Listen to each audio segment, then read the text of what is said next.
ఇది దాక్షాయణి సమేత రామలింగేశ్వర స్వామి టెంపుల్ అండి. ఇది మేడ్చల్లో ఉందన్నమాట. గూగుల్లో మనం సెర్చ్ చేస్తే దొరుకుతుంది లొకేషను.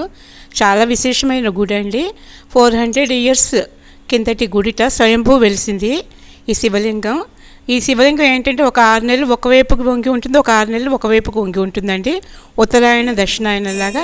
ఈవిడ దాక్షాయణి దేవి అనమాట. చిన్నగా చూడండి ఎంత బాగున్నారో ఆవిడకి గాజులు అవి తీసుకెళ్ళాను. గాజుల మాల, మందార పూలు, నెక్స్ట్ ఏమో బ్లౌజ్ పీస్ పెట్టాను అనమాట, పసుపు కుంకుమను. దాక్షాయణి దేవి ఈవిడ. ఆ కలోపు టెరెస్ గార్డెన్లో వచ్చిందండి, ఆవిడకి పెట్టాను అనమాట. అదే చెప్దాం అనుకున్నాను కదా మీకు. ఈయనేమో శివుడు అండి. ఈ శివలింగం, ఈ శివలింగమే అనమాట.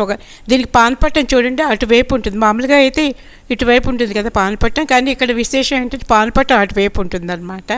ఇది స్వయంభూ వెలిసిన లింగమేనండి. ఇది ఏంటంటే ఒక గుహ లోపల ఉందన్నమాట.